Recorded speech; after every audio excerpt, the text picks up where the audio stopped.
Welcome to Aman Classes. दोस्तों, Aman Classes के YouTube channel पर आपका स्वागत है। प्यारे दोस्तों, कैसे हैं आप सभी। दोस्तों, आज हम बात करेंगे रीजनिंग के एक और मोस्ट इंपॉर्टेंट क्वेश्चनों के प्रैक्टिस सेट में। दोस्तों, अगर आप किसी भी एग्जाम की तैयारी कर रहे हो, चाहे एसएससी हो, चाहे आरपीएफ, चाहे कांस्टेबल, चाहे एनटीपीसी, कोई भी एग्जाम हो दोस्तों, तो बने रहना इस वीडियो के एंड तक, क्योंकि इस वीडियो में मैं आपको वही क्वेश्चन करवाऊंगा जो आपके पिछले सभी एग्जाम में दोस्तों पूछे जा चुके हैं और आने वाले सभी एग्जाम में पूछे जाएंगे। इसलिए इस वीडियो को मिस मत करना, बल्कि इस वीडियो के एंड तक बने रहना, क्योंकि ये क्लास आपके लिए सबसे धांसू और मोस्ट इंपॉर्टेंट जो है दोस्तों साबित होने वाली है। तो चलिए स्टार्ट करते हैं आज की अपनी क्लास को। इससे पहले जितने भी साथी चैनल पर नए हैं वो अपने चैनल को ज़्यादा से ज़्यादा लाइक शेयर सब्सक्राइब कर देना और दोस्तों बेल आइकन को प्रेस कर लेना, जिससे कि आपको रोज़ जो है इनका नोटिफिकेशन मिलता रहे। तो देखिए आज का अपना पहला क्वेश्चन देखिए। विनीत 16 किलोमीटर पश्चिम में चलता है, दाएं मुड़ता है, 12 किलोमीटर चलता है, फिर लगातार 2 बार दाएं बाएं मुड़ता है, जिसमें 8 किलोमीटर और 12 किलोमीटर की दूरी तय करता है। अंत में वह दाहिने मुड़ता है और 10 किलोमीटर चलता है, तो वह अपने मूल स्थान से कितनी दूर है। दोस्तों, ये जो क्वेश्चन है, ये क्वेश्चन किस टॉपिक का है, तो ये दिशा परीक्षण का है। किस टॉपिक का है, तो सर ये दिशा परीक्षण का है। और दिशा परीक्षण के जो एमसीक्यू बनते हैं दोस्तों, बहुत ही मोस्ट इंपॉर्टेंट क्वेश्चन बनते हैं। इसमें तुम एक बात ध्यान रख लेना, यदि बात दाएं की हो रही हो तो तुम्हें घड़ी की दिशा में घूमना है, और बात बाएं की हो रही हो तो तुम्हें एंटी क्लॉकवाइज घड़ी की विपरीत दिशा में घूमना है। तो अब देखिए इस क्वेश्चन को अपन बड़ी ही मोहब्बत के साथ सॉल्व करते हैं। प्यारे साथियों, समझना कि यहाँ पर तो हो गया उत्तर, नीचे हो गया दक्षिण, इधर हो गया पूर्व और इधर क्या हो गया अपना पश्चिम। अब देखिए इस क्वेश्चन को तो अब ये क्या बोल रहा है कि विनीत 16 किलोमीटर पश्चिम में चलता है। तो मान लीजिए विनीत यहीं पर था, अब वो क्या है कि 16 किलोमीटर जो है पश्चिम की तरफ जा रहा है। तो ये लीजिए यहाँ से तुम इसे 16 कर दो, पश्चिम में चलता है।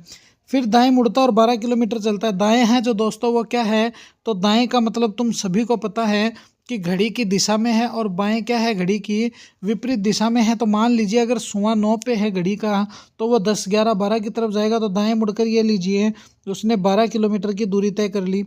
उसके बाद वह बोल रहा है कि लगातार 2 बार बाएं मुड़ता है। अब बाएं मुड़ रहा दोस्तों 12 पे है, दाएं है तो ऐसे चलेगा, और अगर बाएं है दोस्तों ये बाएं जा रहा है तो फिर ऐसे जाएगा। तो अब देखिए अब क्या बोल रहा है ये कि 2 बार तो बाएं मुड़ता है, जिनमें 8 किलोमीटर और 12 किलोमीटर की दूरी तय करता है।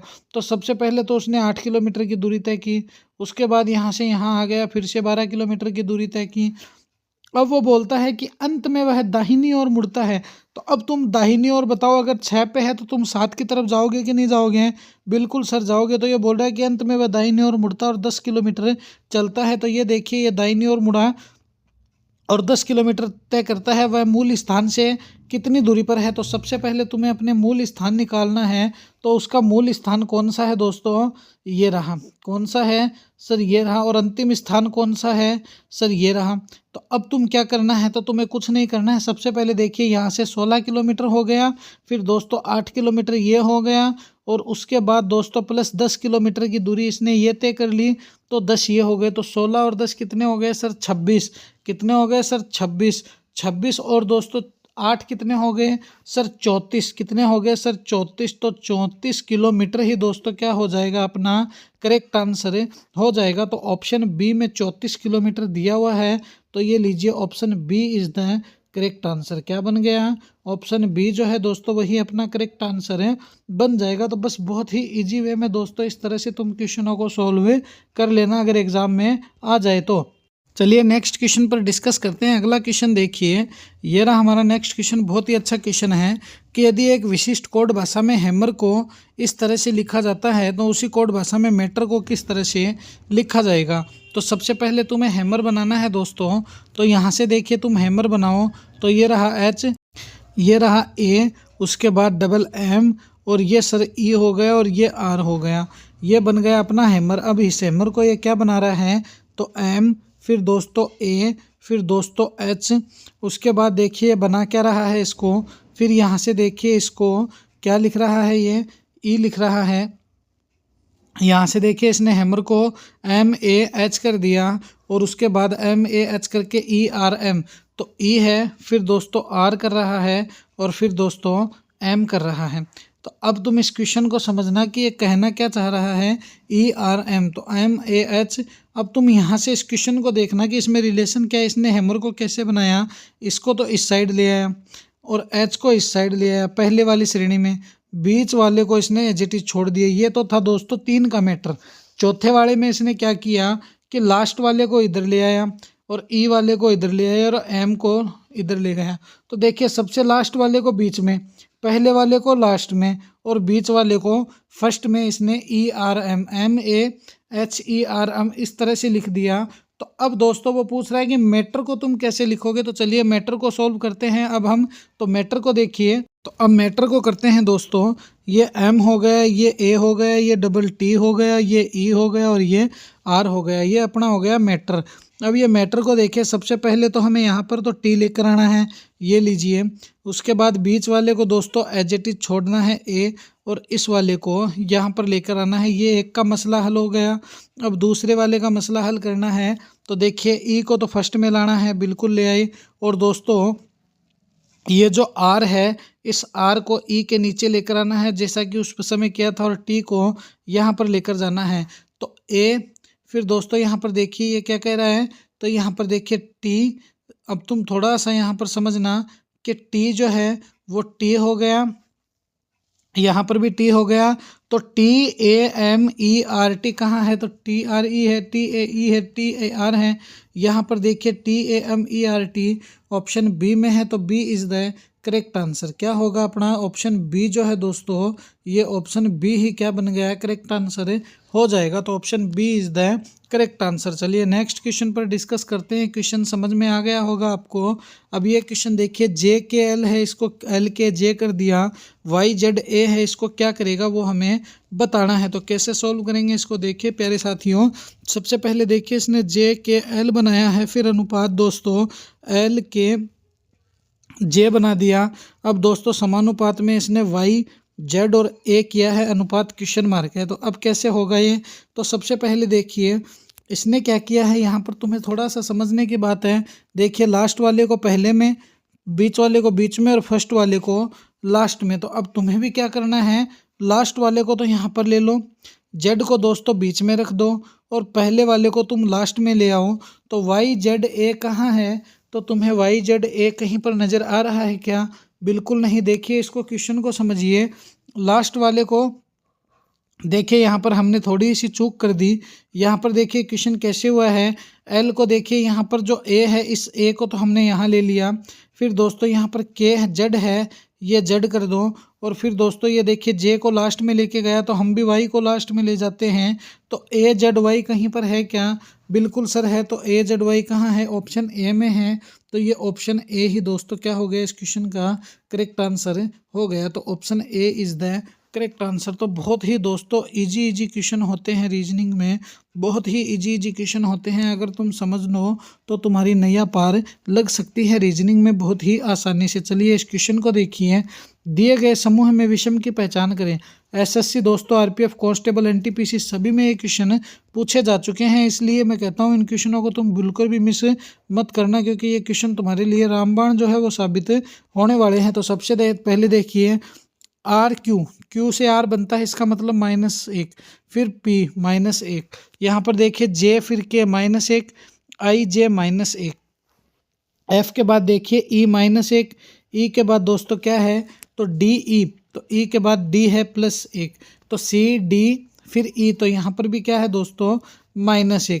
अब यहाँ पर तुम देखिए G है, G से H हो गया +1, H का I हो गया +1। अब तुम बताओ विषम कौन सा है, सभी में -1 है, मगर इसमें +1 है। तो ऑप्शन डी जो है वही हमारा करेक्ट आंसर बन गया। तो option D is the correct answer. तो बस इसी तरह दोस्तों लल्लन टॉप क्वेश्चन आते हैं, बहुत ही नॉर्मल क्वेश्चन आते हैं रीजनिंग के। अगर तुम समझो तो तुम्हारे लिए बेस्ट साबित होंगे ये क्वेश्चन मेरे प्यारे साथियों। चलिए नेक्स्ट क्वेश्चन पर डिस्कस करते हैं। अगला क्वेश्चन देखिए, देश है प्रधानमंत्री हो गया, राज्य है क्या होगा। तो बहुत ही इजी क्वेश्चन है। तो तुम इस बता सकते हो कि देश में प्रधानमंत्री होता है, तो राज्य में क्या होता है, चीफ मिनिस्टर CM होता है। तो मुख्यमंत्री इज द करेक्ट आंसर। क्या हो जाएगा, तो राज्य में दोस्तों मुख्यमंत्री की पावर होती है और देश में प्रधानमंत्री की पावर होती है। चलिए नेक्स्ट क्वेश्चन पर डिस्कस करते हैं। अगला क्वेश्चन देखिए दोस्तों, इतना इजी क्वेश्चन अगर मैं आपको समझाऊं तो इसका मतलब तो फिर मेरा कोई मतलब ही नहीं है। आपको इतने साल हो गए पढ़ाते हुए, तो मेरा तो कोई पढ़ाने का मतलब ही नहीं बचा है। चलिए अब नेक्स्ट क्वेश्चन पर देखिए हमारा, स्टेशनरी, पेंसिल, रबड़। सबसे पहले तो तुम ऐसे डायग्राम बनाओ, ये हो गई हमारी स्टेशनरी। इस स्टेशनरी में दोस्तों क्या आती है, तो सर इस स्टेशनरी में ही हमारी पेंसिल आती है, और रबड़ जो है दोस्तों पेंसिल में शामिल नहीं है, रबड़ अलग होता है। तो ये लीजिए स्टेशनरी, पेंसिल, रबड़, ऐसा डायग्राम है क्या? नहीं है, नहीं है। मगर यहाँ पर देखिए डी में सीधा सीधा छपा हुआ नज़र आ रहा है। तो बस दोस्तों इसी तरह से दोस्तों तुम्हें क्वेश्चन इजी वे में सोल्व करने हैं, और बहुत ही इजी दोस्तों क्वेश्चन आराम से निकल जाएंगे, कोई घबराने वाली बात इनमें नहीं रहती है। तो option D is the correct answer. चलिए नेक्स्ट क्वेश्चन पर डिस्कस करते हैं। अगला क्वेश्चन देखिए, लुप्त अंक ज्ञात करें। मिसिंग नंबर निकालना है। कैसे निकालेंगे मिसिंग नंबर, समझिए इस क्वेश्चन को। देखिए यहाँ पर 3 और 4 में ऐसा क्या रिलेशन है, 12 हो गया। 5 और 6 में ऐसा क्या रिलेशन है, तो ये हो गया। तो सबसे पहले देखिए दोस्तों 3 इंटू 4 कर दो, कितने हैं? 12। यहाँ 12 है क्या? बिल्कुल है। 5 इंटू 6 कर दो, कितने आए सर? 30 है क्या? बिल्कुल है। 72 लेके आना है दोस्तों। तो 72 कैसे लेके आएंगे, तो समझिए इस क्वेश्चन को। जब तुम 8 को दोस्तों 9 से मल्टीप्लाई करोगे तो कितने आएंगे? 9 × 72। तो यहाँ पर क्या छप जाएंगे सर? 9 आ जाएंगे। 9 कहाँ है सर? ऑप्शन ए में है। तो ये ऑप्शन ए ही दोस्तों क्या हो गया? अपना करेक्ट आंसर हो गया। Option A is the correct answer. तो बस दोस्तों इजी वे में इसी तरह तुम्हें क्वेश्चन सोल्व करने हैं। चलिए नेक्स्ट क्वेश्चन देखिए, ये रहा हमारा नेक्स्ट क्वेश्चन है। दर्पण प्रतिबिंब ज्ञात करो। तो मिरर इमेज निकालनी है। तो चाहे आपको XY रेखा पर पूछे, चाहे आपको MN रेखा पर पूछे, चाहे आपको AB रेखा पर पूछे, किसी भी रेखा पर पूछे, तुम्हें क्या है दोस्तों? घबराना नहीं है बिल्कुल भी। ऐसे जो है मिरर इमेज ज्ञात करनी है। तो MN रेखा पे हमें ये मिरर इमेज निकालनी है। तो तुम कैसे निकालोगे? सबसे पहले तो दोस्तों तुम इनके जो निशान हैं वो पूर्ति करो कि यहाँ से यहाँ तक जाओ और यहाँ से यहाँ तक जाओ। ऐसे निशान दिए हुए हैं, बिल्कुल सर दिए हुए हैं। अब तुम्हें करना क्या है मेरे साथियों? अब देखिए ये तो निशान जो है वो एकदम गलत समझो तुम, क्योंकि हमें मिरर इमेज के हिसाब से निशान सेट करने हैं। तो कैसे होंगे? तो सबसे पहले एक तो यहाँ से यहाँ तक आएगा, और एक दोस्तों यहाँ से यहाँ तक आएगा, पहली बात। दूसरी बात यह है कि तीसरा जो आने वाला है वो हमारा यहाँ से ऊपर चला जाएगा और यहाँ से यहाँ आ जाएगा। तो अब इसको दोस्तों सेट करना है। तो कैसे करेंगे सेट? देखिए यहाँ पर दोस्तों इसको तो एकदम ब्लैक कर दो। ये लो सर ब्लैक कर दो इसको। तो एकदम तुम यहाँ से इसको पूरा का पूरा ब्लैक कर दो। ये लीजिए हमारा ब्लैक हो गया। अब देखिए आगे क्या करना है इसका। तो आगे अब क्या करेंगे? देखिए दोस्तों ये जो टिमकी है इसको तुम एक को तो यहाँ पर रख दो। कहाँ पर? तो यहाँ पर रख दो पहले, और उसके बाद इसको दोस्तों यहाँ से ऐसे कर दो। क्या कर दो? यहाँ पर रख के ऐसे कर दो। तो ये लीजिए हमारा ऐसे का ऐसा सेट हो गया। तो अब ऐसा का ऐसा ऑप्शन में आपको कहीं नज़र आ रहा है क्या? तो देखिए ये भी गलत है, ये भी गलत है, ये भी गलत है, मगर ऑप्शन ए सीधा सीधा ही नज़र आ रहा है। तो option A is the correct answer. तो मिरर इमेज दोस्तों तुम्हें ध्यान रखनी पड़ेगी। मिरर इमेज तुम ऐसे नहीं निकाल सकते जबकि तुम्हें मिरर इमेज का नॉलेज तब तक ना हो। तो ये थी दोस्तों आज की अपनी रीजनिंग की मोस्ट इंपॉर्टेंट क्लास। कैसी लगी ये क्लास मुझे कमेंट में ज़रूर बताना, और मेरे प्यारे रसगुल्लो अपने परिवार को दबा के लाइक शेयर सब्सक्राइब कर देना, और बेल आइकन को प्रेस कर लेना, जिससे कि आपको रोज़ इनका नोटिफिकेशन मिलता रहे। तो मिलेंगे इसी तरह एक और नेक्स्ट वीडियो में। जय हिंद, जय भारत प्यारे साथियों।